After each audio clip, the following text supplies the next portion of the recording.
नमस्कार दोस्तों, मैं ममता। ओम एकेडमी में आप सभी का स्वागत है। आज हम लोग एडिटोरिया का वार्षिकी जो करंट अफेयर्स आया है 1 साल का, उसका नवीनतम पर्यावरण और पारिस्थितिकी जो टॉपिक है 25 नंबर का, वो देखेंगे। ठीक है, चलिए वीडियो स्टार्ट करते हैं। अगर वीडियो पसंद आए तो एक लाइक ज़रूर करिएगा दोस्तों। ठीक है, देखिए 17वीं भारत वन स्थिति रिपोर्ट 2021। ठीक है, ये 17 नंबर का है, मतलब 17वीं भारत का जो वन स्थिति रिपोर्ट है 2021।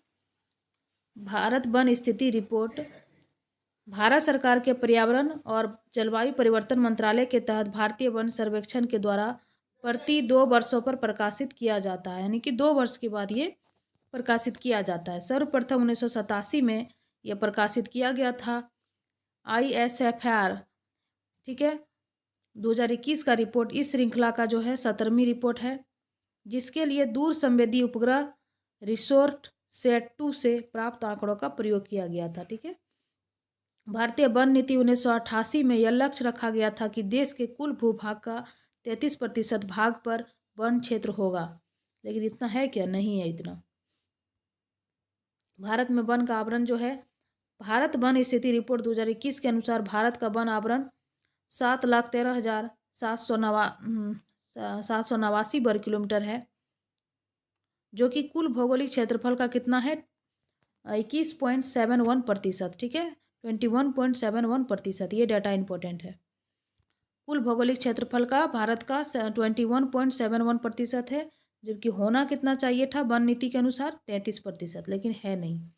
वर्ष 2019 रिपोर्ट की तुलना में भारत में वन आवरण में 1540 वर्ग किलोमीटर की वृद्धि दर्ज की गई है, जो कि प्रतिशत में देखें तो 0.22% अधिक है 2019 की तुलना में। भारत में वृक्ष आवरण देखें तो इस रिपोर्ट के अनुसार भारत में कुल वृक्ष आवरण जो है 95,748 वर्ग किलोमीटर है, जो कुल भौगोलिक क्षेत्रफल का कितना है? 2.91% है। वर्ष 2019 के रिपोर्ट के अनुसार वृक्ष आवरण 721 वर्ग किलोमीटर की वृद्धि हुई है, जो कि परसेंटेज में 0.76% है। 721 वर्ग किलोमीटर वृक्ष आवरण में वृद्धि हुई है। भारत में वन एवं वृक्ष आवरण के संपूर्ण आंकड़े जो कि एक जगह दिया हुआ है। वन आवरण की बात करें तो 7,13,789 किलोमीटर वर्ग किलोमीटर है, जो कि प्रतिशत में देखें तो 21.71% है। वहीं वृद्धि देखें तो 1540 किलोमीटर, यानी कि 2019 का जो आंकड़ा आया था उससे कम वृद्धि हुआ है। वहीं वृक्ष आवरण की बात करें तो 95,748 किलोमीटर और 2.91% में है ये, और 721 किलोमीटर वृद्धि हुई है पिछले आंकड़े के अनुसार।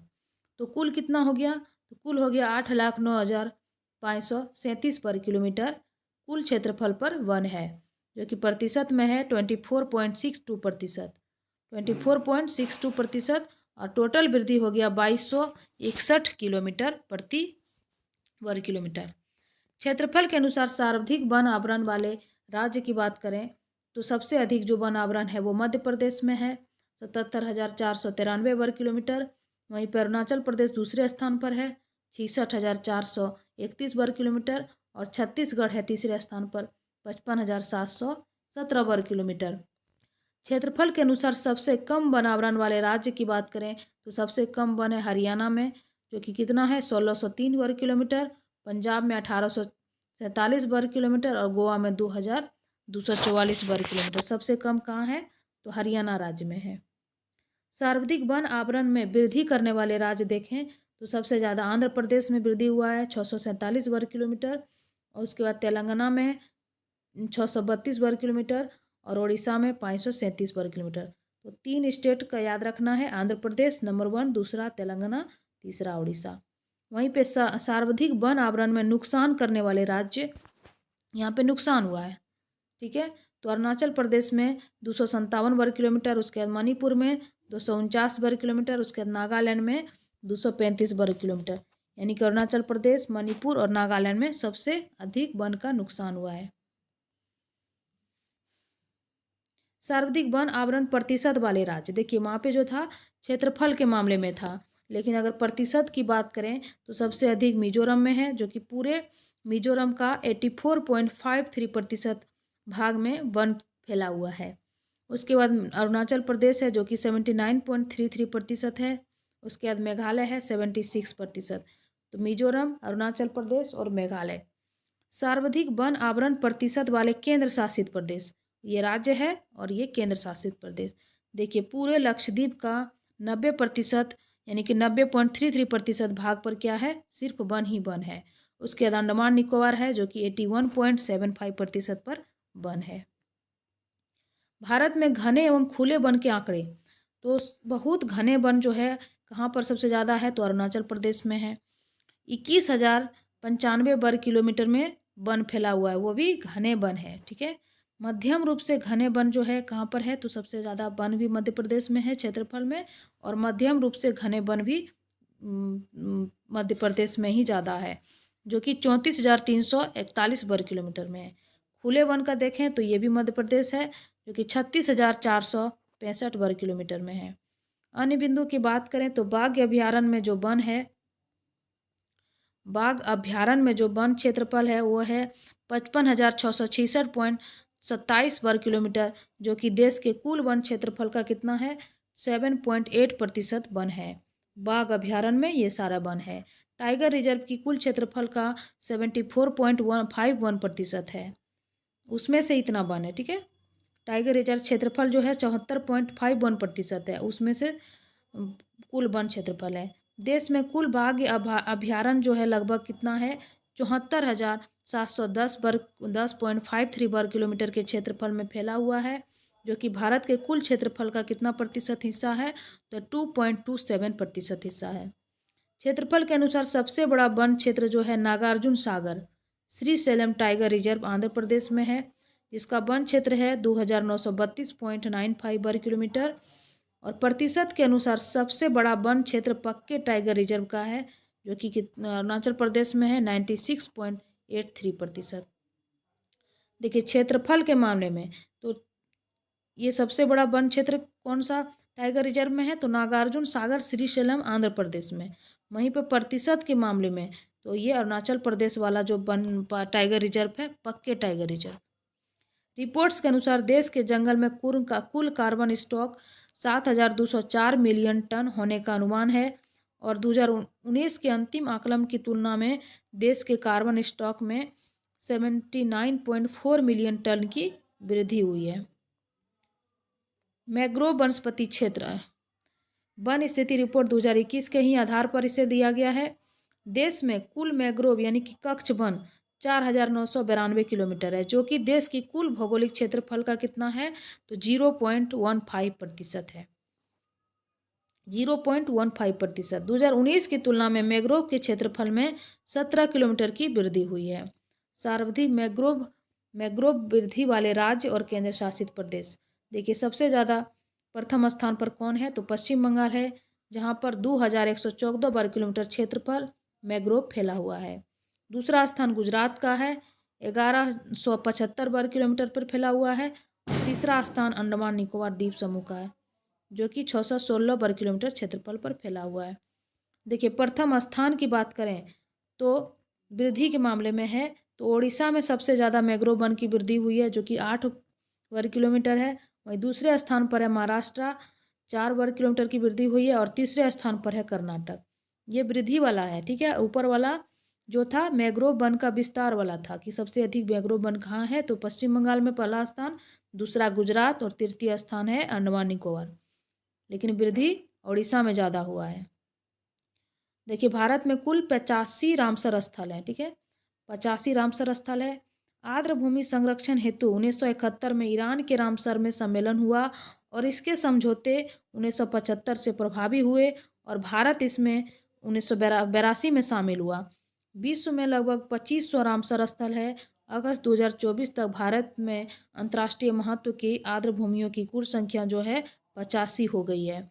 भारत अब कुल 85 रामसर स्थल यानी कि 1358.068 क्या लिखा हुआ है हेक्टेयर क्षेत्र को ये कवर करती है। ठीक है, देखिए वर्ष 2024 में रामसर आर्द्र भूमि रामसर अभिसमय शामिल भारत की आर्द्र भूमियाँ 2024 में जो स्थल शामिल हुआ उसके बारे में दिया हुआ है। बिहार में भी शामिल हुआ है नागिनट्टी।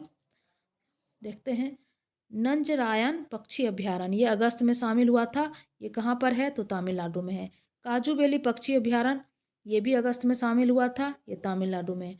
तवा जलाशय अगस्त में शामिल हुआ था, ये मध्य प्रदेश में है। ठीक है। नागी पक्षी अभयारण्य और नकटी पक्षी अभयारण्य दोनों ही बिहार से है। काफ़ी इंपॉर्टेंट है आगामी परीक्षा के लिए, जो कि जून में शामिल हुआ था और ये दोनों ही जमुई बिहार में है। और दोनों का एक खासियत है, दोनों ही मानव निर्मित आर्द्र भूमि है। ठीक है, पक्षी अभयारण्य है, दोनों ही मानव निर्मित पक्षी अभयारण्य है, नागी और नकटी।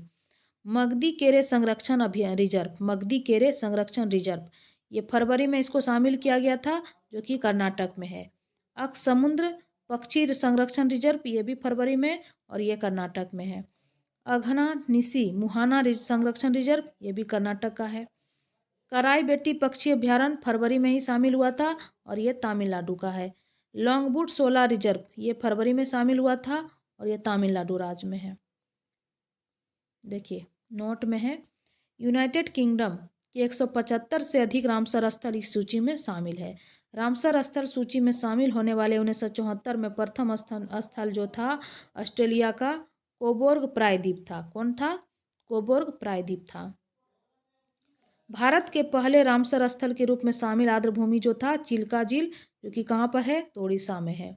भारत का सबसे बड़ा आर्द्र भूमि स्थल जो है सुंदरबन वेटलैंड है, जो कि पश्चिम बंगाल में है। इसका क्षेत्रफल है 2549.44 वर्ग किलोमीटर, जो कि कितना है 96.76 क्षेत्र आर्द्र भूमि है। भारत का सबसे छोटा आर्द्र भूमि स्थल है रेणुका वेटलैंड, जो कि हिमाचल प्रदेश में है। ठीक है। भारत का पहला कृत्रिम आर्द्र भूमि स्थल है हरिके बैराज।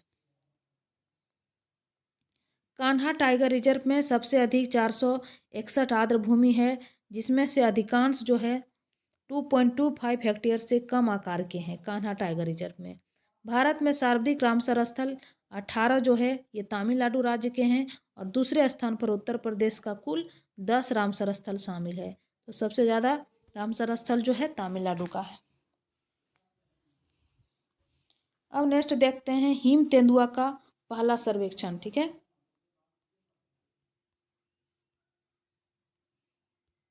भारतीय वन्यजीव संस्थान और राष्ट्रीय संरक्षण फाउंडेशन द्वारा सर्वेक्षण किया गया और यह सर्वे 2019 में शुरू किया गया था। भारत में हिम तेंदुओं की कुल संख्या 718 है। इसकी जनसंख्या मुख्य रूप से 6 राज्यों और केंद्र शासित प्रदेशों में फैली हुई है। 178 देखते हैं किस किस राज्य में है।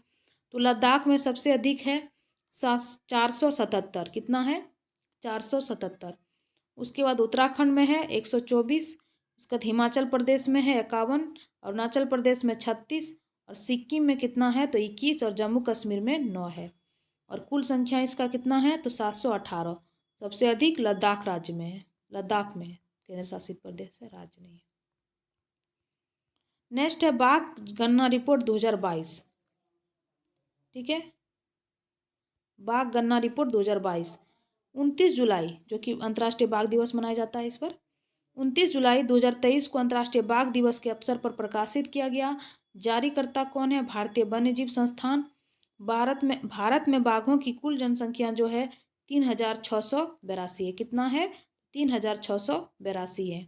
इससे पूर्व 9 अप्रैल 2023 को जारी रिपोर्ट के अनुसार बाघों की कुल संख्या 3167 बताई गई थी और पुनः 29 जुलाई 2023 को प्रकाशित रिपोर्ट के अनुसार बाघों की कुल जनसंख्या कितना बताई गई? 3682। यही ऑथेंटिक है, क्योंकि 29 जुलाई को अंतिम प्रकाशन रिपोर्ट आया होगा तो उसके आधार पर 3682 बाघ है। 2018 और 2022 के बीच बाघों की आबादी में 24.1% की वृद्धि दर्ज की गई है। 2018 में कितना बाघ था तो 2967, जो कि विश्व का 75% बाघ जो है केवल कहाँ पाए जाते हैं तो भारत में ही पाए जाते हैं।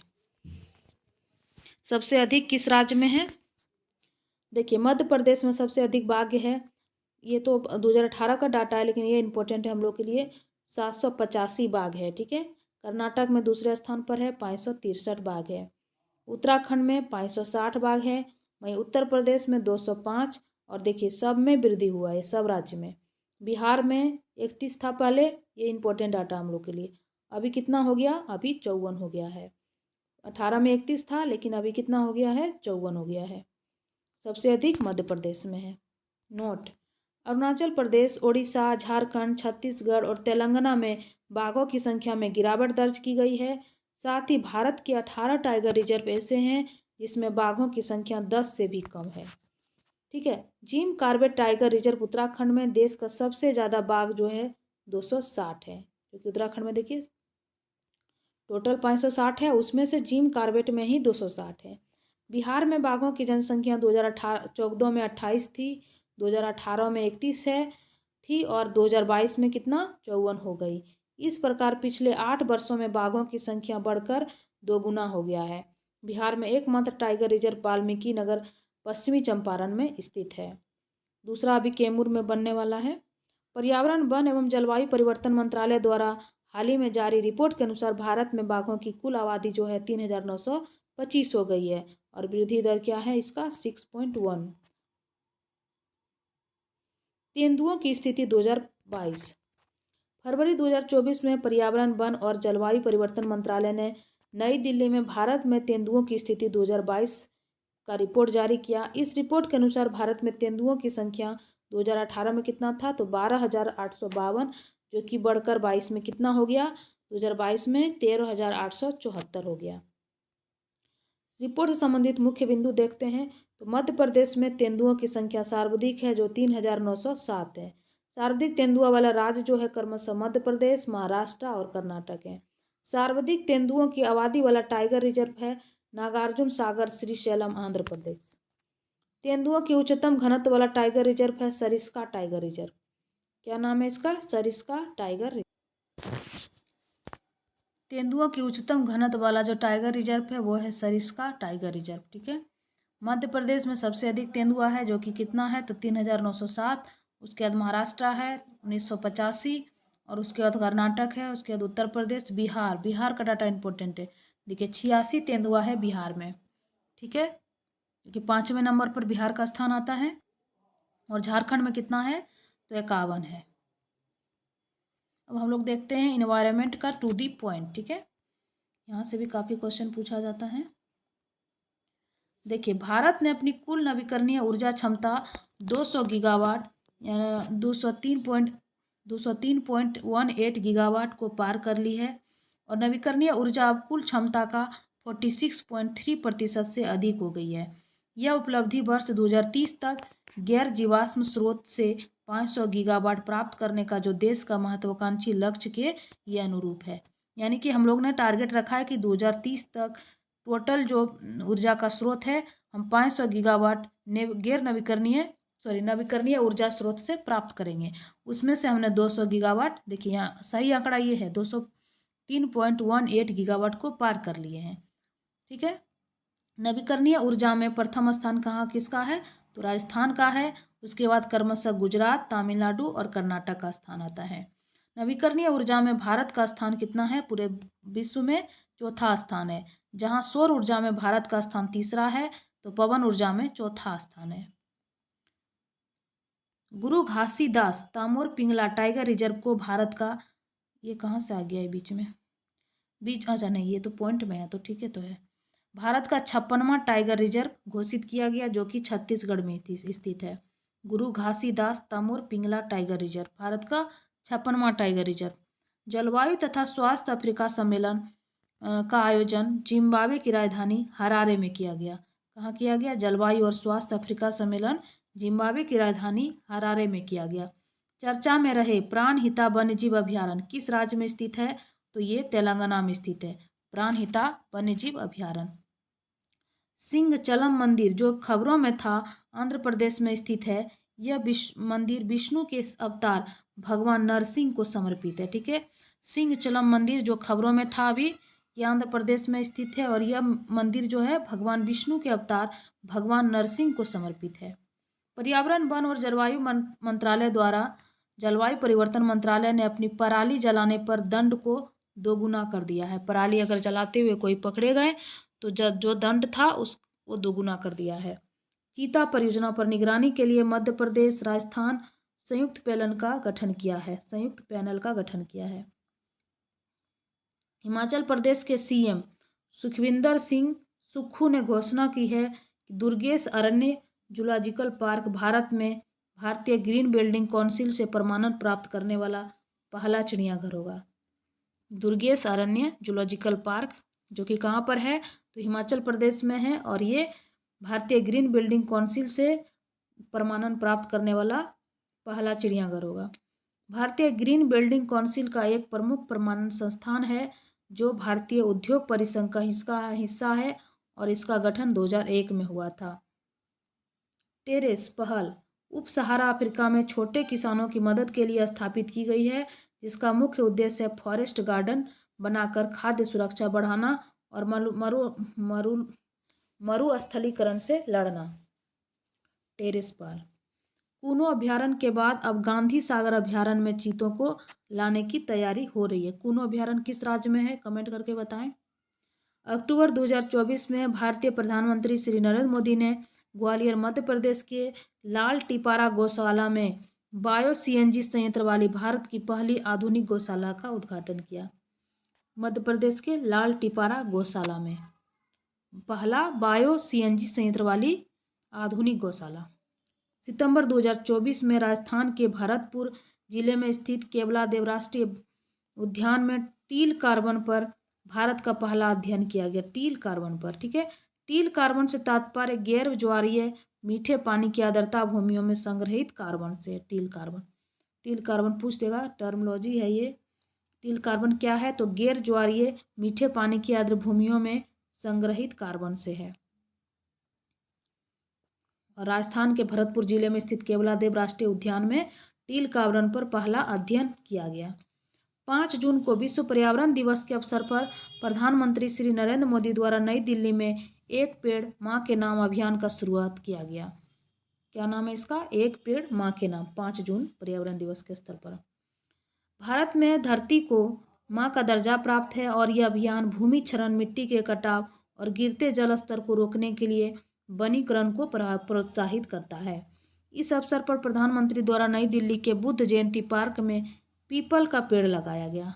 नेक्स्ट है 5 जून 2024 को विश्व पर्यावरण दिवस के अवसर पर इलेक्ट्रॉनिक्स और आईटी मंत्रालय के द्वारा स्वदेशी वायु गुणवत्ता निगरानी प्रणाली और एयर प्रवाह ऐप को लॉन्च किया गया। ठीक है,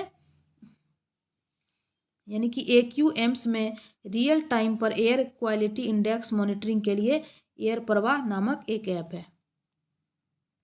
नेक्स्ट देखते हैं हम लोग, इन्वायरमेंटल का टू दी पॉइंट है। हाल ही में राजस्थान के जैसलमेर में राष्ट्रीय मरु उद्यान में आयोजित वार्षिकी वाटर होल सर्वेक्षण के 64 ग्रेड इंडियन बस्टर पक्षी की गिनती की गई। 64 ग्रेड इंडियन बस्टर पक्षी की गिनती की गई। कहाँ पे, राष्ट्रीय मरु उद्यान में जैसलमेर में है। वर्ष 2022 में इसकी संख्या 42 थी, जो कि अब कितना हो गया, 64 हो गया है। भारतीय वन्यजीव संस्थान की हालिया रिपोर्ट के अनुसार गंगा नदी बेसिन में 4000 से अधिक डॉल्फिन है। गंगा नदी और उसकी सहायक नदियों में पाई जाने वाली डॉल्फिन में सर्वाधिक जो 2000 से अधिक है वो उत्तर प्रदेश में पाई जाती है। वर्ष 2023 में उत्तर प्रदेश में गंगा डॉल्फिन जो है राज्य की जलीय जीव घोषित किया गया है। गंगा नदी डॉल्फिन का वैज्ञानिक नाम क्या है, प्लेटनिस्टा गेंगेटिका। इसे वर्ष 2010 में राष्ट्रीय जलीय जीव का दर्जा भी दिया गया है। हाल ही में सुप्रीम कोर्ट के द्वारा अरावली पहाड़ियों में खनन के मामले में फैसला सुनाते हुए 4 राज्य दिल्ली, हरियाणा, राजस्थान, गुजरात को अरावली क्षेत्र में किसी भी नए खनन गतिविधि को शुरू करने से रोक लगा दिया गया है। देखिए, अब अरावली पर्वत जो है किस किस राज्य में फैला है, ये यहाँ से भी स्पष्ट हो गया, दिल्ली, हरियाणा, राजस्थान और गुजरात। नेक्स्ट है भीषण सूखे और गर्मी के कारण सूख जाने वाली लक्ष्मण तीर्थ नदी, जो कि कर्नाटक में है, कावेरी की एक सहायक नदी है। लक्ष्मण तीर्थ नदी ये सूख गई भीषण सूखे और गर्मी के कारण, ये कावेरी की सहायक नदी है। सतलुज जल विद्युत निगम लिमिटेड द्वारा हिमाचल प्रदेश में Nathpa Jhakri hydro power station में भारत के पहले ग्रीन हाइड्रोजन पायलट प्रोजेक्ट का अनावरण किया है। तो भारत का पहला ग्रीन हाइड्रोजन पायलट प्रोजेक्ट है। और कहाँ पे अनावरण किया? हिमाचल प्रदेश में Nathpa Jhakri hydro power station पर। नेक्स्ट देखते हैं, सुप्रीम कोर्ट के द्वारा कालेसर वन्यजीव अभयारण्य जो कि हरियाणा में है के भीतर 4 प्रस्तावित बांधों के निर्माण पर पर्यावरणीय चिंताओं के कारण रोक लगा दी है। नेक्स्ट है, प्रधानमंत्री श्री नरेंद्र मोदी ने गुजरात के मेहसाना जिले में मारुति सुजुकी के संयंत्र परिसर में भारत में पहली automobile in plant railway siding परियोजना का उद्घाटन किया। इसका उद्देश्य क्या है? कार्बन उत्सर्जन तथा जीवाश्म ईंधन की खपत को कम करना। भारत का पहला automobile in plant railway in siding परियोजना।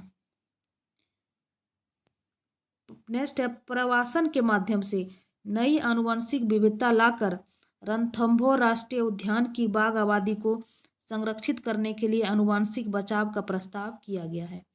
प्रवासन के माध्यम से नई आनुवंशिक विविधता लाकर रणथंभौर राष्ट्रीय उद्यान की बाघ आबादी को संरक्षित करने के लिए आनुवंशिक बचाव का प्रस्ताव किया गया है।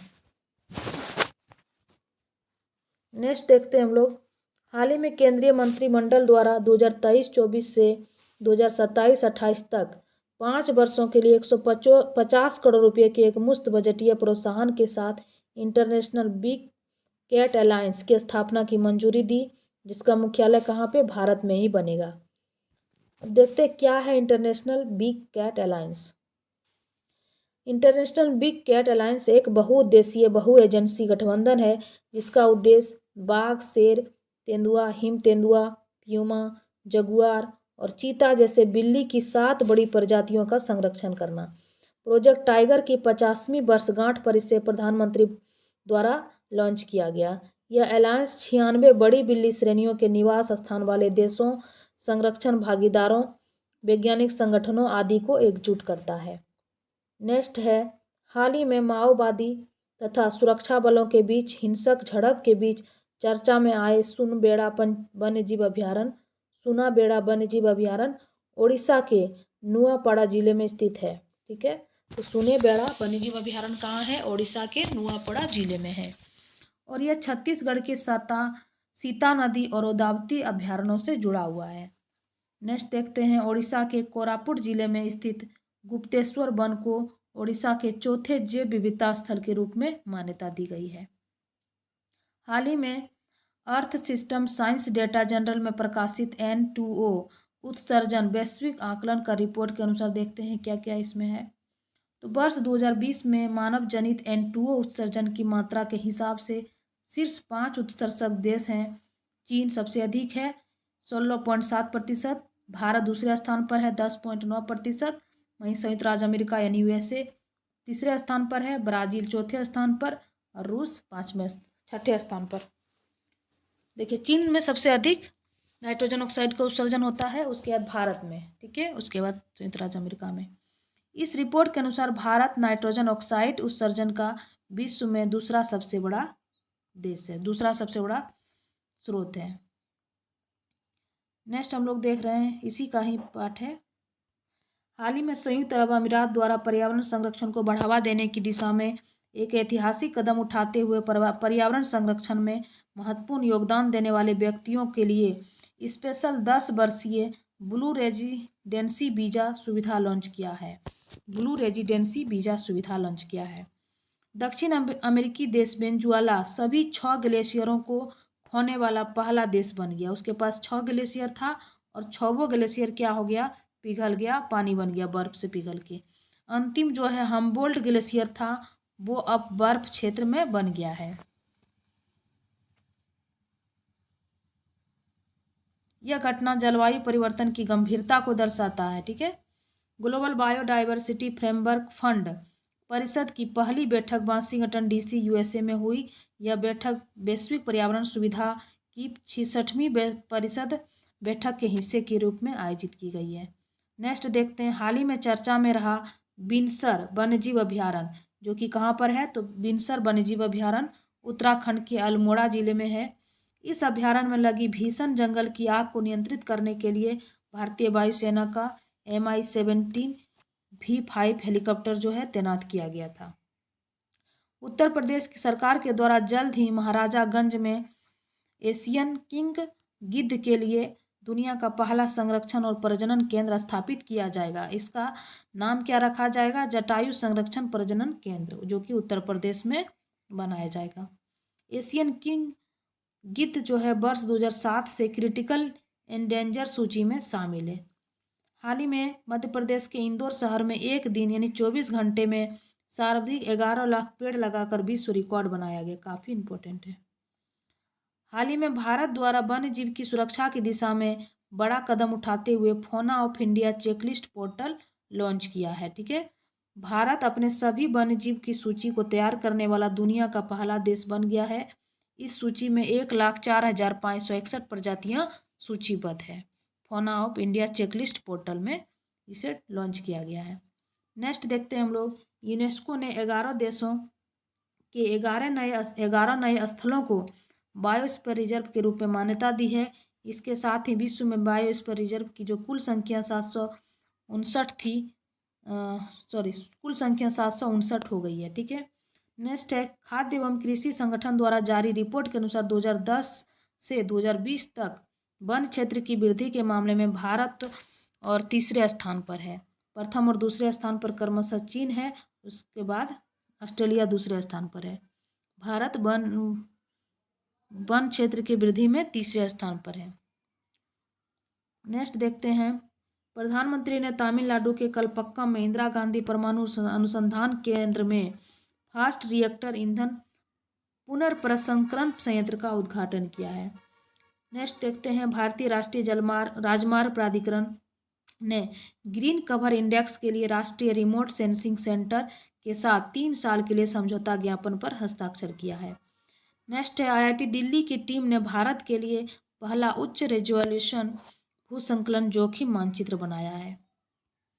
IIT बॉम्बे ने पॉलीमर कंपोजिट के निर्माण के लिए अपशिष्ट थर्मोप्लास्टिक पॉलीमर और अकार्बनिक पार्टिकुलेट फिलर्स के पिघले मिश्रण के लिए गोल्डन नामक एक नया उपकरण विकसित किया है। नेक्स्ट देखते हैं, हिमाचल प्रदेश सरकार ने 1 जनवरी 2024 से सभी विभागों और सरकारी कार्यालयों पर पेट्रोल या डीजल वाहन खरीदने पर रोक लगा दी है। भारत ने आर्द्र भूमि पर रामसार कन्वेंशन के तहत वेटलैंड सिटी मान्यता के लिए इंदौर, भोपाल और उदयपुर को नामांकित किया है, यानी कि भेजा है इस सब का नाम। किसके लिए? तो वेटलैंड सिटी मान्यता के लिए इंदौर, भोपाल और उदयपुर को। दार्जिलिंग में पदजा नायडू हिमालयन जूलॉजिकल पार्क 1980 के दशक से 77 हिम तेंदुओं के प्रजनन में सफल रहा। COP28 के दौरान अफ्रीकी नेताओं ने अफ्रीकी उद्योगों में हरित विकास में तेजी लाने के लिए हरित औद्योगिकरण पहल शुरू की है। अफ्रीकी देश के नेताओं ने। चीनी वैज्ञानिकों ने रेट्रो नाम से एक रिसस बंदर का क्लोन बनाने का दावा किया है। चीन में ये सब करते रहता है सब। WMO ने वैश्विक जलवायु 2011 से 20 त्वरण का एक दशक नाम से रिपोर्ट जारी किया, जिसमें 2011 से 2020 तक के दशक को इतिहास में अब तक का सबसे गर्म दशक माना है। नेक्स्ट देखते हैं, उड़ीसा दुनिया में अपनी तरह की पहली मेलानिस्टिक टाइगर सफारी स्थापित करेगा, जो कहाँ करेगा? तो सिमलीपाल टाइगर रिजर्व के पास स्थापित किया जाएगा मेलानिस्टिक टाइगर सफारी।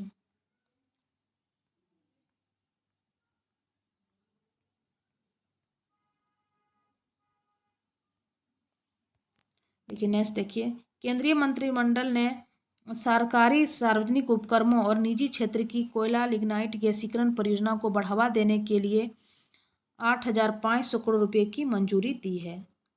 कोयला या लिग्नाइट गैसीकरण परियोजना के लिए। पेंच टाइगर रिजर्व जो कि मध्य प्रदेश में है, भारत का पहला डार्क स्काई पार्क बन गया और यह एशिया का 5वां है। हॉनले डार्क स्काई रिजर्व पूर्वी लद्दाख में है, जो कि भारत का पहला डार्क स्काई क्षेत्र था। ठीक है, लेकिन ये पार्क है, क्या है ये? सॉरी, पेंच टाइगर रिजर्व क्षेत्र है ये। संयुक्त राज्य अमेरिका में पहली बार अलबामा के एक कैदी केनेथ स्थिम को नाइट्रोजन हाइपोक्सिया द्वारा मृत्यु दंड दिया गया। बायरेक्स्यू कंटोसियम द्वारा IVF तकनीक की मदद से पहली बार एक सफ़ेद मादा गेंडे को गर्भधारण कराया गया। उत्तर अमेरिका के एक प्रवासी पक्षी लाफिंग गल भारत में पहली बार केरल के कासानकोट जिले के चित्तारी मुहाने पर देखा गया। ठीक है। नेक्स्ट है, लिपोंकिंग यूनिवर्सिटी के शोधकर्ताओं ने एक नई इलेक्ट्रॉनिक्स मिट्टी विकसित की है जो जौ के पौधे की वृद्धि को 50% तक बढ़ा देती है। नेक्स्ट देखते हैं, अरुणाचल प्रदेश के एयरगन समर्पण अभियान को यूनेस्को के अंतर्राष्ट्रीय सम्मेलन में प्रस्तुत करने के लिए भारत की सर्वश्रेष्ठ मॉडल वन्यजीव संरक्षण कार्यक्रम के रूप में चुना गया है। नेक्स्ट, IIT जोधपुर की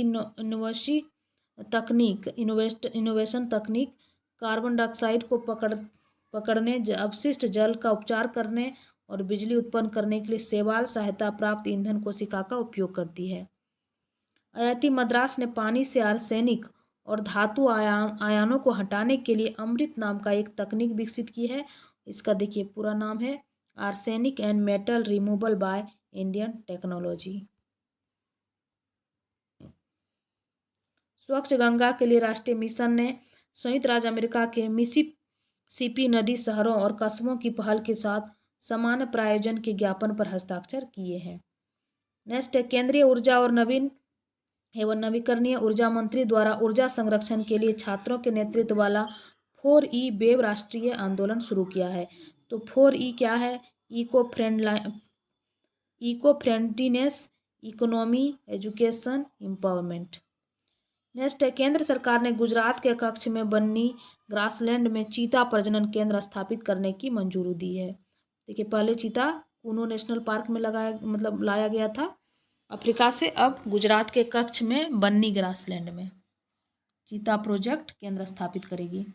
नेक्स्ट है, केंद्रीय चिड़ियाघर प्राधिकरण ने दुबई सफारी पार्क से चीता, अफ्रीकी से शेर और चिंपैंजी को ओडिशा के नंदनकानन प्राणी उद्यान में स्थानांतरित करने के लिए मंजूरी दे दी है।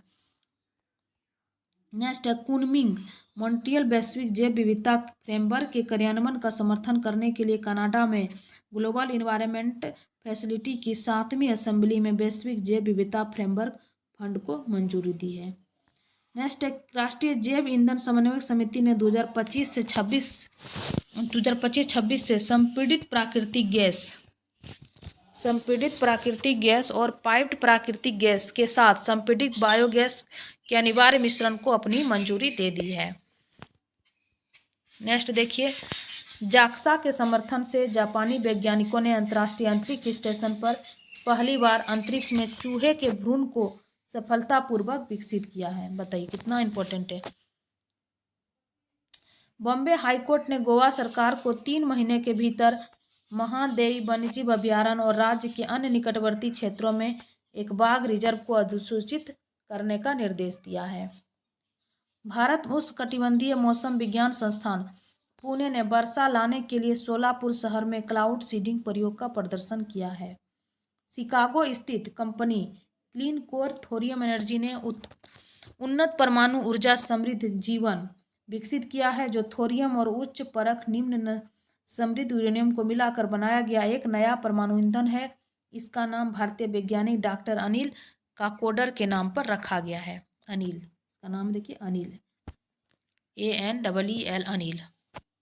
ग्लोबल इन्वेस्टर मीट 2024 में डेनमार्क ने दोनों देशों के बीच सतत ऊर्जा समाधान के क्षेत्र में सहयोग को बढ़ावा देने के लिए ग्रीन फ्यूल्स अलायंस इंडिया पहल की घोषणा की है। नेक्स्ट देखिए, पुंगनूर गाय आंध्र प्रदेश के चित्तूर जिले के पुंगनूर गांव की मूल निवासी है। यह अपने छोटे आकार यानी कि दुनिया की सबसे छोटी कुबड़ वाली नस्ल के लिए जानी जाती है जो 70 से 90 सेंटीमीटर और लगभग 115 से 200 किलोग्राम वजन की होती है। उसके दूध में तत्व जो है सोना होता है। प्रधानमंत्री ने मकर संक्रांति पर उन्हें भोजन कराया था। पुंगनूर गाय आंध्र प्रदेश में पाया जाता है। छोटी छोटी इसका जो ये साइज है बहुत छोटा होता है। ठीक है। झारखंड के कोडरमा जिले के गुमो तिलैया में एक वल्चर रेस्टोरेंट खोला गया है। Vulture restaurant. North western university Illinois USA ने मिट्टी से चलने वाला ईंधन सेल विकसित किया है जो मिट्टी में मौजूद सूक्ष्म जीवों से ऊर्जा प्राप्त करता है। संयुक्त राज्य अमेरिका के पूर्वी तट पर दुनिया के सबसे बड़े गहरे समुद्र की कोरल रीफ का नक्शा बनाया गया। यह रीफ लगभग 310 मील यानी कि 500 किलोमीटर लंबी है, जो फ्लोरिडा से दक्षिण कैरोलिना तक फैली हुई है। रीफ 655 फीट से लेकर 3280 फीट तक की गहराई पर पाई गई है, और जहां सूरज की रोशनी तक नहीं पहुंचती है। नेक्स्ट देखिए, जापान के सैतामा विश्वविद्यालय के वैज्ञानिकों ने पौधों को एक दूसरे से बात करते हुए वास्तविक समय के फुटेज रिकॉर्ड किए हैं। सैतामा विश्वविद्यालय के वैज्ञानिक। नेक्स्ट, विश्व व्यापार संगठन द्वारा जलवायु कार्यवाही के लिए व्यापार नीति उपकरण शीर्षक वाली रिपोर्ट जारी किया है। इसमें 10 व्यापार नीति क्षेत्र शामिल हैं, जिन्हें सरकारें स्थिरता को बढ़ावा देने के लिए अपनी रणनीति के हिस्से के रूप में विचार कर सकती है। फ्लोरिडा स्टेट पार्क में गर्मी बनाए रखने के लिए लगभग 1000 मोनेटे एकत्र हुए। मोनेटे बड़े जलीय स्तनधारी होते हैं, जिन्हें कभी कभी समुद्री गाय भी कहा जाता है, और ये IUCN के संवेदनशील दर्जे वाले शाकाहारी होते हैं। Solar energy corporation of India limited ने छत्तीसगढ़ के राजनांदगांव में भारत के सबसे बड़ी बैटरी एनर्जी स्टोरेज सिस्टम चालू की है, जिसकी स्थापित क्षमता कितना है, 40 से 120 मेगावाट है। चर्चा में रहे, ग्रीन वॉशिंग एक ऐसी प्रक्रिया है जिसमें किसी कंपनी के उत्पादों के पर्यावरण के अनुकूल होने के बारे में गलत धारणा या भ्रामक जानकारी दी जाती है। इसरो के वैज्ञानिकों ने उपग्रह डेटा का उपयोग करते हुए कई भारतीय स्थानों पर मीथेन उत्सर्जन पर अपनी तरह का पहला व्यापक विश्लेषण पत्र जारी किया है। देखिए, शीर्ष 3 उत्सर्जक जो है मध्य मुंबई, KDMC अहमदाबाद, पिराना और सूरज खजोद। भारत का कुल कार्बन उत्सर्जन में 14.43% जो है मीथेन आता है। अंतर्राष्ट्रीय ऊर्जा एजेंसी ने अपनी वार्षिक ग्लोबल मीथेन ट्रैकर 2024 रिपोर्ट जारी की है। वैश्विक तापमान की वृद्धि के लिए मीथेन जो है लगभग 30% जिम्मेदार है। अंतर्राष्ट्रीय प्राकृतिक संरक्षण संघ IUCN के द्वारा अन्य संगठनों और विशेषज्ञों के साथ साझेदारी में विकसित प्रजाति खतरा न्यूनीकरण और पुनर्स्थापन मैट्रिक्स को समुद्री क्षेत्रों में उपयोग के लिए विस्तारित किया गया। इसे स्थलीय क्षेत्रों में उपयोग के लिए पहली बार 2021 में अनावरण किया गया था। नेक्स्ट है, बर्लिन में वैज्ञानिकों ने IVF पद्धति के उपयोग करके एक सफ़ेद गेंडे में पहले सफल भ्रूण हस्तांतरण की घोषणा की, जो गंभीर रूप से लुप्त प्राय उत्तरी सफ़ेद गेंडे की उप प्रजातियों को विलुप्त होने से बचाने की उम्मीद प्रदान करता है। हाल ही में प्रधानमंत्री नरेंद्र मोदी ने तमिलनाडु के थूथुकुडी में हरित नौका पहल के तहत देश के पहले स्वदेशी हरित हाइड्रोजन ईंधन सेल अंतर्देशीय राजमार्ग पोत का शुभारंभ किया है। BO चिदम्बरनार बंदरगाह देश का पहला ग्रीन हाइड्रोजन हब बंदरगाह है। नेक्स्ट है, primate research centre NI India Assam one विभाग द्वारा किए गए नवीनतम सर्वेक्षण ने भारत में लगभग 7396 गोल्डन लंगूर की आबादी का अनुमान लगाया है, जो कि ये क्या है, लुप्त प्राय स्थिति में था ये। नेक्स्ट है, 3F ऑयल पाम द्वारा 3F ऑयल पाम द्वारा भारत की पहली एकीकृत ऑयल पाम प्रसंस्करण इकाई ने अपना वाणिज्यिक परिचालन शुरू किया है। यह फैक्ट्री अरुणाचल प्रदेश में निचली दिबांग घाटी में स्थित है। नेक्स्ट, अरुणाचल प्रदेश में बुगुन जनजाति ने गंभीर रूप से लुप्त प्राय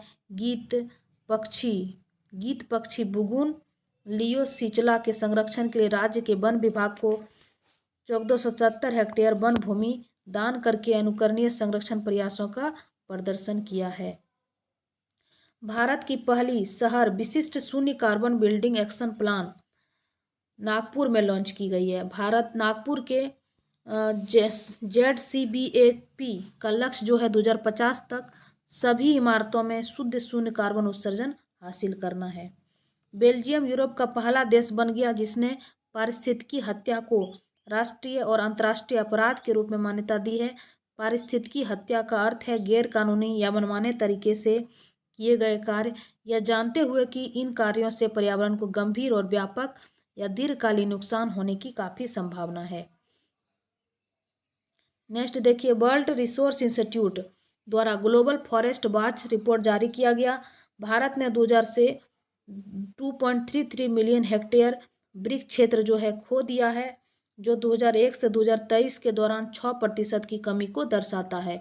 उल्लेखनीय रूप से 5 राज्यों में असम, मिजोरम, अरुणाचल प्रदेश, नागालैंड और मणिपुर में 2001 से 2023 के बीच सभी वृक्ष क्षेत्रों के नुकसान में 7% का योगदान दिया है। आंध्र प्रदेश के विशाखापट्टनम तट पर विषैली जेलीफिश, विशेष रूप से पेलागिया नेक्टिलुका की मौजूदगी देखी गई। एक प्रकार का जेलीफिश है पेलागिया नेक्टिलुका। गुजरात के कच्छ में खोजे गए एक जीवाश्म कैसेरुकी की पुष्टि की गई है। यह अब तक का सबसे बड़े सांप से संबंधित है, जिसका नाम है बासुकी इंडिकस। ठीक है, 2005 में IIT रुड़की के वैज्ञानिकों द्वारा इसे खोजा गया और इसी सांप की लंबाई जो लगभग है 15 मीटर होने का अनुमान है। अंडमान निकोबार द्वीप समूह पर प्रस्तावित वन्यजीव अभ्यारण्य कौन कौन बनेगा वहाँ? मारो द्वीप पर कोरल अभ्यारण्य, मेंचल द्वीप पर मेगापोड अभ्यारण्य और छोटे निकोबार द्वीप पर लेदर ब्लैक कछुआ अभ्यारण्य। ठीक है, 3 अभ्यारण्य वहाँ पे बनेगा। मारो द्वीप पर कोरल अभ्यारण्य, मेंचल द्वीप पर मेगापोड अभ्यारण्य और छोटे निकोबार द्वीप पर लेदर ब्लैक कछुआ अभ्यारण्य। नेक्स्ट देखिए, संयुक्त राष्ट्र ने परागन कणों के बारे में जागरूकता बढ़ाने और उसकी रक्षा करने के लिए 20 मई को विश्व मधुमक्खी दिवस के रूप में नामित किया है। 2024 की जो थीम है युवाओं के साथ मधुमक्खी का जुड़ाव, संरक्षण में युवाओं को शामिल करने पर जोर दिया है। अशोका विश्वविद्यालय के पुरातत्वविदों ने हाल ही में मध्य प्रदेश के घुघुवा डिंडोरी में राष्ट्रीय जीवाश्म पार्क में जीवाश्म लकड़ी से बनी प्रागैतिहासिक कलाकृतियों का पता लगाया है। नेक्स्ट है पनामा जलवायु प्रभाव के कारण द्वीप समुदाय को खाली करवाने वाला पहला देश बन गया है। समुद्र के बढ़ते स्तर पर चिंताओं के कारण लगभग 300 स्वदेशी गुना परिवारों को गार्डी सुगदुप द्वीप से मुख्य भूमि पनामा में स्थानांतरित किया जा रहा है। एक द्वीप है गार्डी सुगदुप द्वीप, यहाँ से इसको यहाँ के लोगों को स्थानांतरित करके कहाँ ले गया? पनामा स्थानांतरित किया गया है। नेक्स्ट है यूनेस्को में महासागर की स्थिति रिपोर्ट 2024 जारी किया गया है। पारिस्थितिकी तंत्र के विकास के लिए उत्तराखंड सकल पर्यावरण उत्पादक GEP सूचकांक जारी करने वाला देश का पहला राज्य है।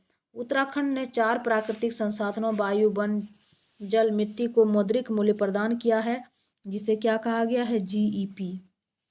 उत्तर प्रदेश सरकार ने राज्य में हरित आवरण बढ़ाने तथा पुराने पेड़ों के संरक्षण हेतु उपवन योजना और हेरिटेज ट्री अडॉप्ट योजना शुरू की है।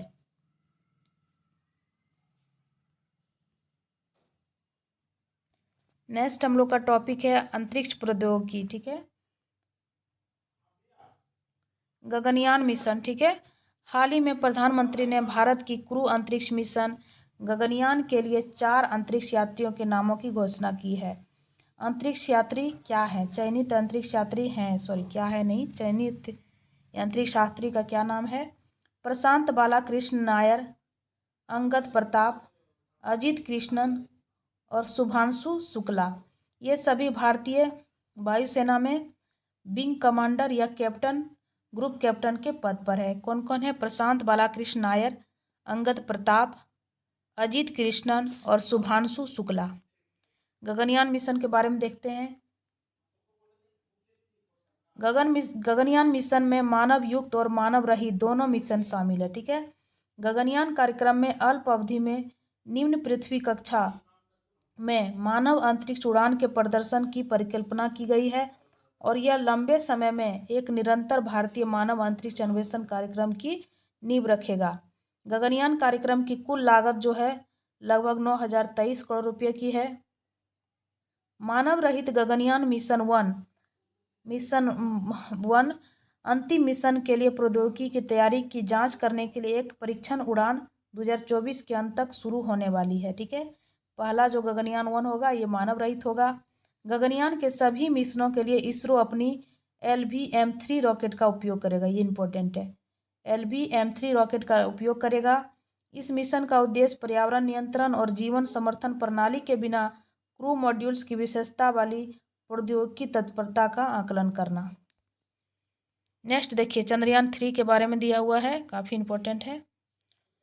चंद्रयान 3 भारत की एक महत्वाकांक्षी चंद्र मिशन है जिसका उद्देश्य चंद्रमा की संरचना को बेहतर ढंग से समझने और उसके विज्ञान को अभ्यास में लाने के लिए चंद्रमा की सतह पर उपलब्ध रासायनिक और प्राकृतिक तत्वों, मिट्टी, पानी आदि के वैज्ञानिक प्रयोग करना। ठीक है, इसे LVM-3M4 द्वारा 14 जुलाई 2023 को सतीश धवन अंतरिक्ष केंद्र श्रीहरिकोटा से लॉन्च किया गया।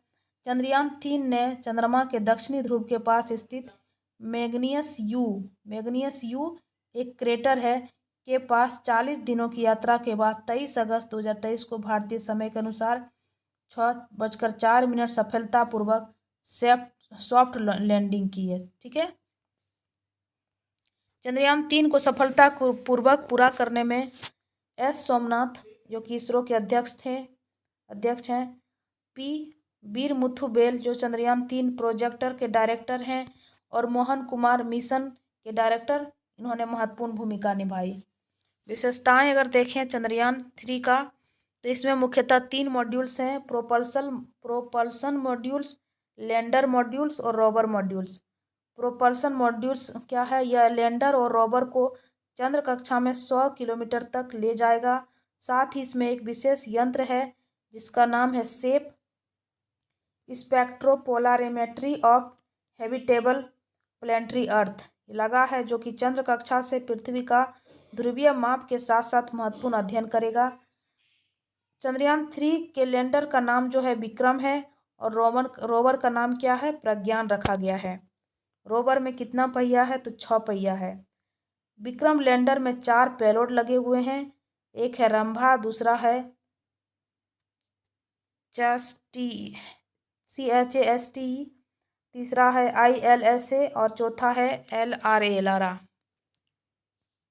4 पेलोड लगे हैं लैंडर में।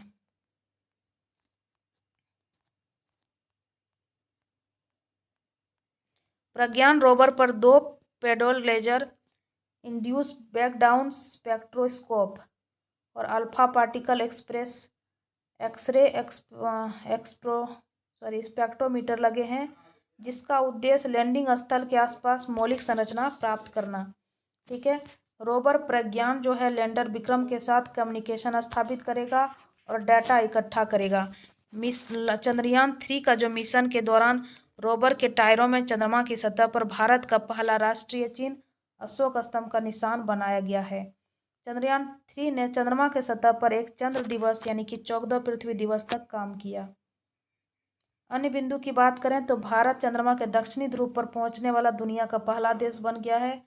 अमेरिका, रूस और चीन के बाद भारत चंद्रमा पर सॉफ्ट लैंडिंग करने वाला चौथा देश बन गया है। प्रधानमंत्री श्री नरेंद्र मोदी ने घोषणा की है कि चंद्रमा पर जिस जगह विक्रम लैंडर उतरा उसे शिव शक्ति पॉइंट कहा जाएगा। क्या कहा जाएगा? शिव शक्ति पॉइंट कहा जाएगा। और जहां चंद्रयान 2 के पदचिन्ह पड़े थे उस स्थान को तिरंगा पॉइंट के नाम से जाना जाएगा।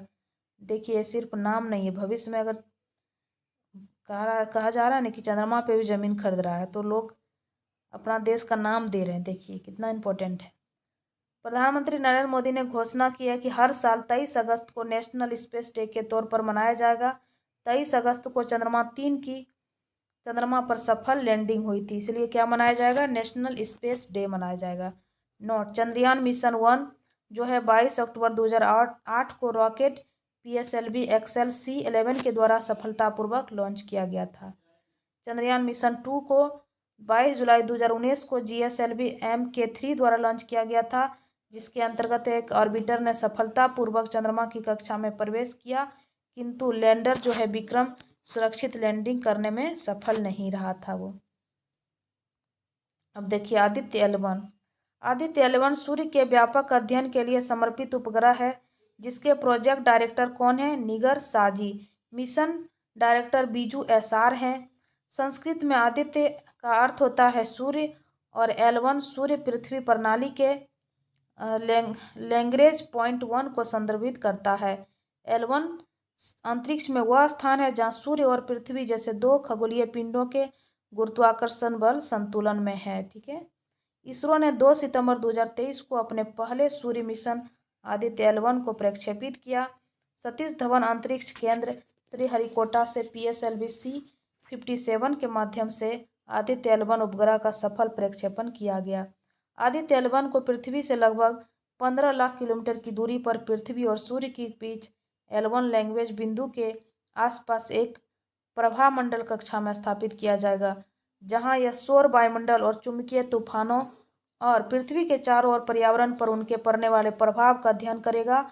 ज्ञात हो कि पृथ्वी सूर्य प्रणाली के ऑर्बिटर में 5 लैग्रेंज बिंदु है, जैसे L1, L2, L3, L4, L5, जिसका नाम इटली के खगोल शास्त्री जोसेफ लुई लैग्रेंज के नाम पर रखा गया है। आदित्य L1 में 7 अलग अलग पेलोड लगे हैं जो सूर्य का विस्तृत अध्ययन करेगा। इसमें 4 पेलोड उपकरण सूर्य से प्रकाश का निरीक्षण करेंगे और शेष 3 जो है प्लाज्मा और चुंबकीय क्षेत्र के स्थानीय मापदंडों का माप करेंगे। नेक्स्ट है वर्ष 2023-24 में इसरो द्वारा किए गए महत्वपूर्ण मिशन। ठीक है, देखिए इसको जूम कर देते हैं। EOS 8 मिशन, ये क्या था? EOS 8 मिशन, इसे लॉन्च किया गया 16 अगस्त 2024 को। प्रक्षेपण यान है SSLV D3। EOS mission 8 mission के उद्देश्यों में एक माइक्रो सैटेलाइट का डिजाइन है और इसका विकास करना, पेलोड उपकरणों का निर्माण करना तथा भविष्य के परिचालन उपग्रहों के लिए आवश्यक नई प्रौद्योगिकियों को शामिल करना शामिल है। RLV-LEX-03 23 जून 2024 को तिथि का लॉन्च तिथि है। रीयूजेबल लॉन्च व्हीकल इसका फुल फॉर्म होगा।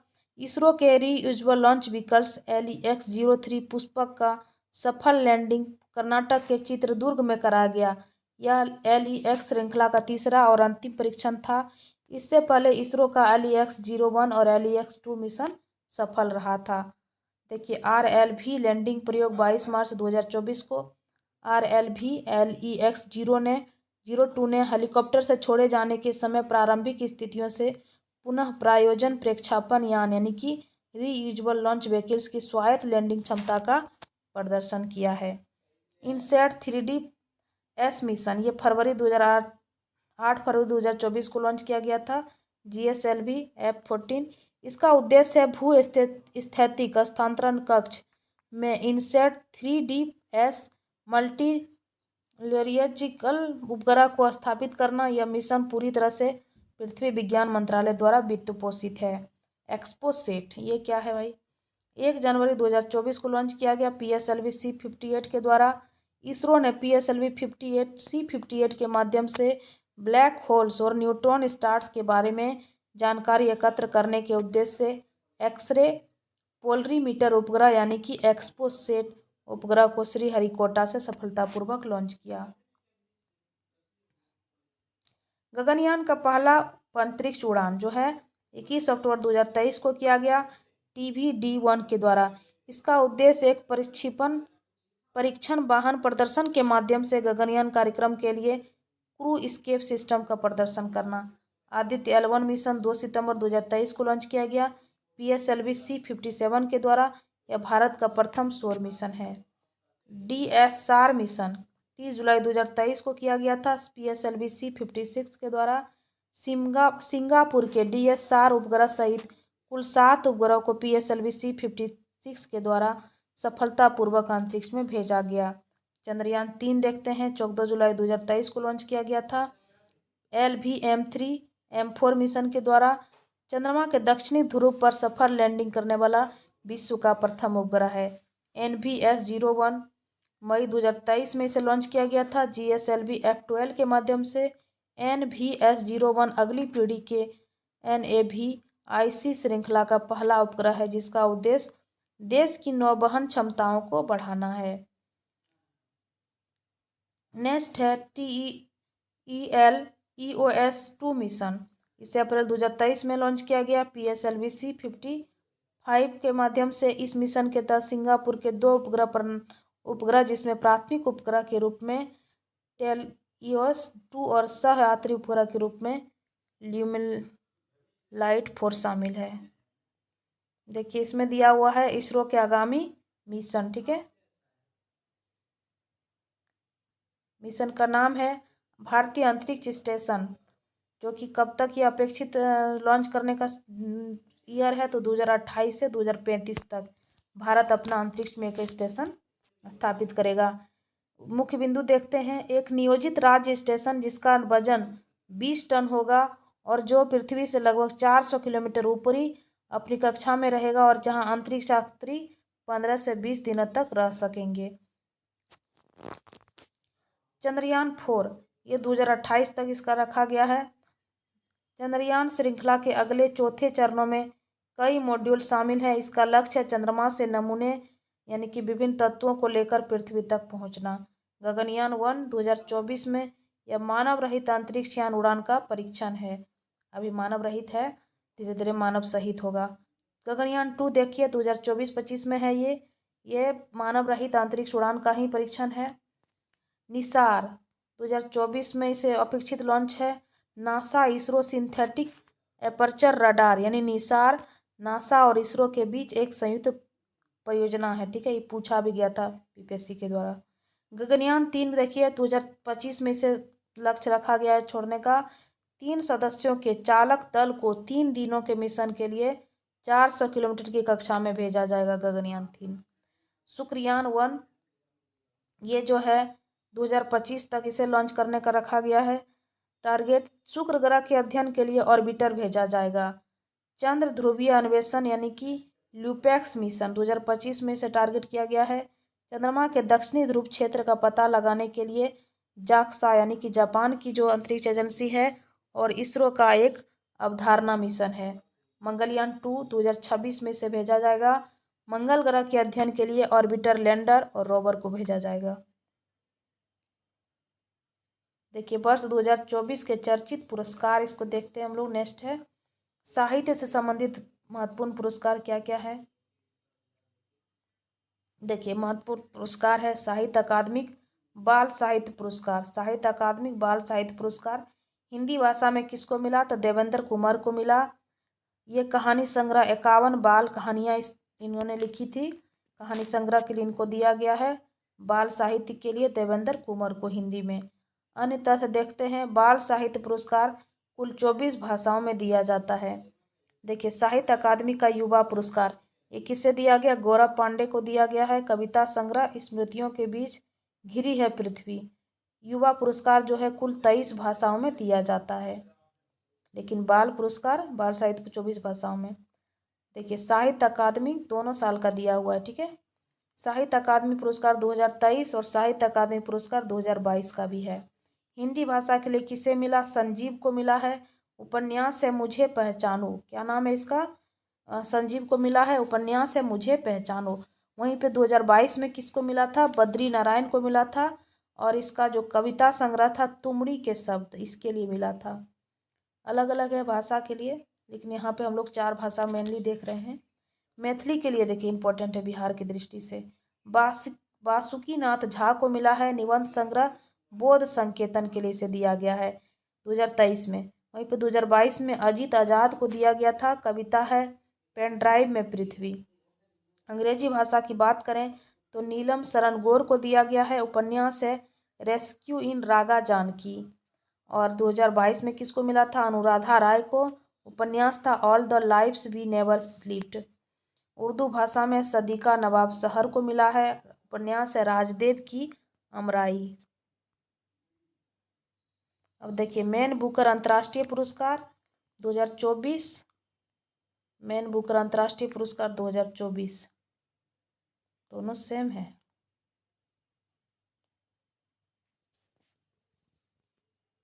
कुछ गलती लग रहा है हमको।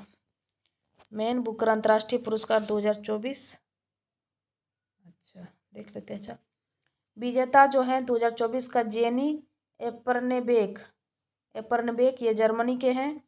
कृति है इनका, जिस बुक का नाम है केरोस, ठीक है। अनुवादक है इसका माइकल हॉफमैन, ठीक है। अन्य तथ्य, जेनी एपर्नबेक अंतर्राष्ट्रीय मैन बुकर पुरस्कार पाने वाली पहली जर्मन लेखिका है, ठीक है। अब है कि इसमें दिया हुआ 2024, लेकिन यहाँ हमको लग रहा है 23 होना चाहिए। मिला है जॉर्जी गोस्पोदिनोव, ये बुल्गारिया के हैं। इनका बुक का नाम है टाइम शेल्टर। अनुवादक है इसका एंजोला रॉडेल्को। जॉर्जी गेस्पोदिनोव अंतर्राष्ट्रीय मैन बुकर पाने वाले पहले बुल्गारिया के प्रथम लेखक हैं, ठीक है। बुकर पुरस्कार 2024, हाँ यहाँ 23 होना चाहिए था। देखिए यहाँ पे जो है ना, ये 2023 होगा, ठीक है, ये गलत है यहाँ। यानी कि 24 में इसको मिला है जेनी एपर्नबेक को, जर्मनी के लेखिका हैं। और 2024 में जिसको मिला है वो है बुल्गारिया के जॉर्जी गेस्पोदिनोव। अब देखिए बुकर पुरस्कार 2024 और 2023 भी इधर दिया हुआ है। तो विजेता है समांथा हार्वे, ये ब्रिटिश लेखिका हैं। इनका बुक का नाम है ऑर्बिटल।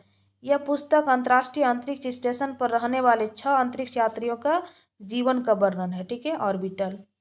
वहीं पर 2023 में किसको मिला था? पॉल लिंच को मिला था। ये आयरिश लेखक हैं। इनका बुक का नाम था प्रोफेट सॉन्ग। भारतीय मूल की लेखिका चेतना मारू की किताब वेस्टर्न लैंड को भी इस पुरस्कार के लिए नामित किया गया था, लेकिन मिला तो नहीं था। जेसीबी साहित्य पुरस्कार 2023, देखिए विजेता हैं पेरुमल मुरुगन, तमिल लेखक हैं। पुस्तक का नाम है फायरबर्ड। अंग्रेजी अनुवाद जननी कन्नम। कन्नम मतलब ये जननी कन्नम ही ओरिजिनल बुक है, इसका अनुवाद है फायरबर्ड। पेरुमल मुरुगन को मिला है। वहीं पिछले साल मिला था, यानी कि 23 में किसको मिला था? खालिद जावेद को, उर्दू लेखक थे, द पैराडाइज ऑफ फूड। देखिए सरस्वती सम्मान है 2023 का और 2022 का भी है। तो 2023 का 33वां संस्करण था। विजेता है प्रभा वर्मा, मलयालम लेखिका हैं। और कृति इनका क्या है? रौद्र सात्विकम, नॉवेल है। 2022 में मिला था शिव शंकरी, जो कि तमिल लेखिका थी, और सूर्य बासमम के लिए से मिला था। अब देखिए व्यास सम्मान है, तो विजेता है पुष्पा भारती, हिंदी लेखक हैं। इसकी कृति हैं यादें यादें यादें। और 2022 में मिला था ज्ञान चतुर्वेदी को, इनके लिए पागलखाना के लिए। अब देखिए ज्ञानपीठ पुरस्कार, ये इम्पोर्टेंट है, 98वां है इस बार किसको मिला है? काफ़ी इम्पोर्टेंट है, गुलजार को मिला है, ठीक है। संपूर्ण सिंह कालरा उर्दू के लिए मिला है। और जगत गुरु राम भद्राचार्य, ये संस्कृत के क्षेत्र में काफ़ी बड़े नाम हैं देश के। तो तीनों को मिला है, गुलजार को मिला है, संपूर्ण सिंह कालरा को मिला है, और जगत गुरु राम भद्राचार्य, यानी तीनों को ही ज्ञानपीठ पुरस्कार इस बार दिया गया। अन्य साहित्यिक पुरस्कार की बात करें तो चित्रकला के क्षेत्र में योगदान हेतु मध्य प्रदेश सरकार ने 2023 का कालिदास सम्मान रघुपति भट्ट को प्रदान किया है। सितंबर 2024 में सिंगापुर के नायांग टेक्नोलॉजी यूनिवर्सिटी में भारतीय मूल का व्याख्याता प्रशांति राम को अंग्रेजी भाषा में लिखी गई लघु कथा नाइट यार्ड साड़ीज के लिए सिंगापुर साहित्य पुरस्कार दिया गया है। 12वां विश्व हिंदी सम्मान किसको मिला है? तो डॉक्टर उषा ठाकुर को मिला है। पेन पिंटर पुरस्कार 2024 किसको मिला है? तो अरुंधति राय को मिला है। कन्नड़ कवयित्री ममता जी सागर को विश्व लेखक संगठन द्वारा साहित्य में उनके योगदान के लिए विश्व साहित्यिक पुरस्कार से सम्मानित किया है। नेक्स्ट है रस्किन बॉन्ड को साहित्यिक संगठन द्वारा दिया जाने वाला सर्वोच्च सम्मान साहित्य अकादमी फेलोशिप अवार्ड से सम्मानित किया है। रस्किन बॉन्ड को साहित्य अकादमी फेलोशिप अवार्ड के प्रथम विजेता भारत के प्रथम उपराष्ट्रपति सर्वपल्ली राधाकृष्णन थे। हाल ही में प्रसिद्ध भारतीय लेखक अमिताभ घोष को 2024 के प्रतिष्ठित इरास्मस पुरस्कार से सम्मानित किया गया है। श्री अमिताभ घोष को यह पुरस्कार साहित्य के माध्यम से जलवायु संकट का उजागर करने के लिए दिया गया है। रैमन मैग्सेसे पुरस्कार 2024 4 व्यक्ति को और एक संस्था को दिया गया है। देखिए 4 व्यक्ति कौन कौन है? कर्मा फुस्तो, ये भूटान के हैं। गुयेन थी नागोक फुआंग, ये वियतनाम के हैं। फरवीजा फारान, ये इंडोनेशिया के हैं। और मियाजाकी हायाओ ये जापान के हैं। रूरल डॉक्टर्स मूवमेंट ये थाईलैंड का चिकित्सा का एक समूह है, यही संस्था है। इंदिरा गांधी शांति निशस्त्रीकरण और विकास पुरस्कार 2023 के लिए किसे दिया गया है? तो डेनियल बारेन बोइम को तथा अली अबू अब्बाद को इजरायली फिलिस्तीन संघर्ष के अहिंसक समाधान एवं इजराइल तथा अरब देशों के लोगों को एक साथ लाने के प्रयासों के लिए से दिया गया। डेनियल बारेन बोइम तथा अली अबू अब्बाद को दिया गया। नेक्स्ट है राष्ट्रीय खेल पुरस्कार 2023। ठीक है,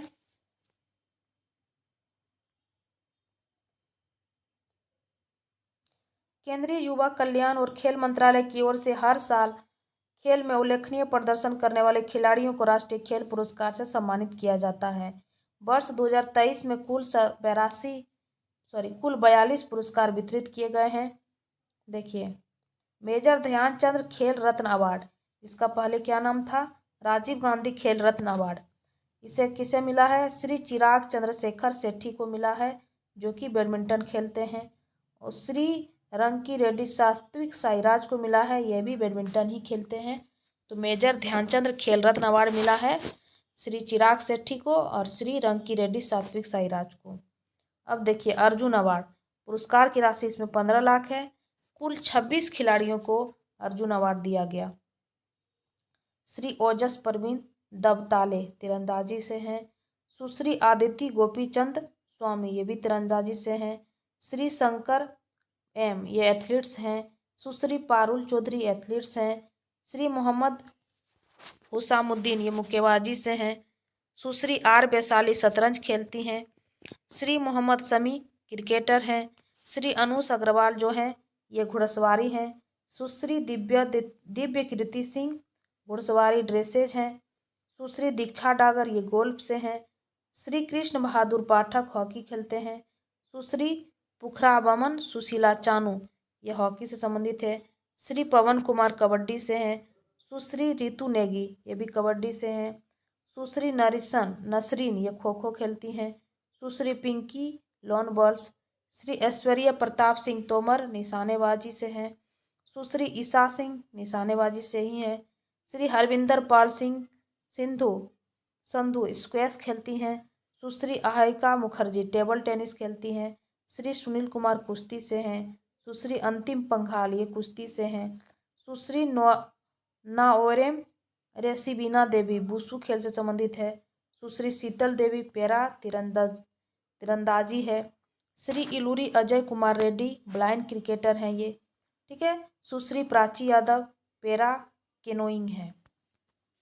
अब देखिए, द्रोणाचार्य अवार्ड लाइफ टाइम श्रेणी में किसको मिला है? तो इसमें कुल 15 लाख राशि दिए जाते हैं। इसके तहत कुल 3 व्यक्तियों को पुरस्कार दिया गया है।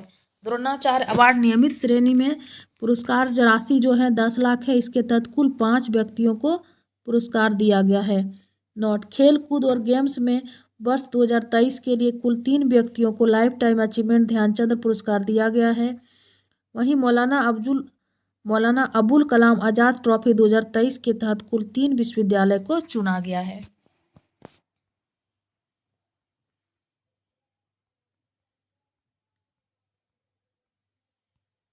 अब है नेक्स्ट पद्म पुरस्कार 2024। इस बार पहली बार कब दिया गया था? तो 1954 में दिया गया था।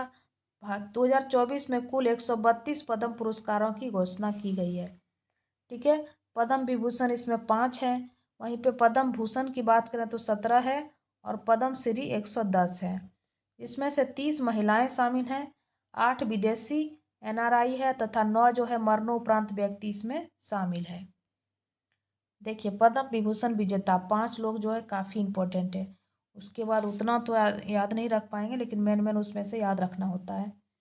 श्री M वेंकैया नायडू ये सार्वजनिक मामलों से संबंधित हैं और ये आंध्र प्रदेश राज्य से बिलोंग करते हैं, तो इनको मिला है पद्म विभूषण। उसके बाद श्री बिंदेश्वर पाठक इनको मरणोपरांत मिला है। ठीक है, ये सामाजिक कार्यकर्ता थे और बिहार राज्य से संबंधित थे। इन्होंने ही सुलभ शौचालय की जो अवधारणा है उसको लाया था। सुश्री बैजंती माला बाली ये कला से हैं और तमिलनाडु राज्य। सुश्री पद्मा सुब्रमण्यम ये भी कला से और तमिलनाडु राज्य से है। श्री कैनिडेला चिरंजीवी, ये भी कला से हैं और आंध्र प्रदेश राज्य से संबंधित हैं। देखिए पद्म भूषण विजेता कुल 17 लोग हैं और संबंधित क्षेत्र और संबंधित राज्य। सुश्री एम फातिमा बीबी, ये सार्वजनिक मामले से संबंधित है और केरल से हैं। श्री हरमुसजी एन कामा, ये साहित्य एवं शिक्षा पत्रिकारिता से संबंधित है और महाराष्ट्र राज्य से है। श्री मिथुन चक्रवर्ती कला से संबंधित है, ये पश्चिम बंगाल के रहने वाले हैं। श्री सीताराम जिंदल, ये व्यापार एवं उद्योग से संबंधित है और कर्नाटक राज्य से है ये, ठीक है। श्री यंग लियू, ये व्यापार एवं उद्योग से संबंधित है, ये ताइवान के हैं, देखिए विदेशी है ये। Shri Yang Liu. श्री अश्विन बालाचंद मेहता, ये जो है औषधि यानी कि औषधि के क्षेत्र में है और ये महाराष्ट्र से हैं। श्री सत्यव्रत मुखर्जी, ये सार्वजनिक मामले, ये पश्चिम बंगाल से हैं। श्री राम नाईक, ये सार्वजनिक मामले से हैं, महाराष्ट्र के हैं। श्री तेजस मधुसूदन पटेल, ये औषधि से हैं और ये गुजरात राज्य से संबंधित हैं। श्री ओलाचेरी राजगोपाल, ये सार्वजनिक मामले क्षेत्र से संबंधित है और केरल राज्य से है। श्री दत्तात्रेय अंबादास मयालू उर्फ राजदत्त, ये कला से संबंधित है और महाराष्ट्र से है। श्री तोगदान रिनपोछे, ये अध्यात्मवाद से हैं और ये लद्दाख राज्य से संबंधित है। श्री प्यारेलाल शर्मा, ये कला से है, ये महाराष्ट्र से हैं। श्री चंद्रेश्वर प्रसाद ठाकुर, ये औषधि से और बिहार राज्य से संबंधित है। सुश्री उषा उत्सुप, कला से संबंधित, ये पश्चिम बंगाल से है। श्री विजयकांत, ये कला से हैं, तमिलनाडु से हैं। श्री कुंदन व्यास जो है साहित्य एवं शिक्षा पत्रकारिता, महाराष्ट्र से है। देखिए 2024 में कुल 110 व्यक्तियों को पद्मश्री से सम्मानित किया गया है। इसमें से खेल से संबंधित पद्मश्री वाले व्यक्ति कौन कौन है? ज्योत्सना चिन्नप्पा, रोहन बोनप्पा, उदय विश्वनाथ देशपांडे, गौरव खन्ना, सत्येंद्र सिंह लोरिया, हरविंदर सिंह, पूर्णिमा महतो, ये सभी हैं।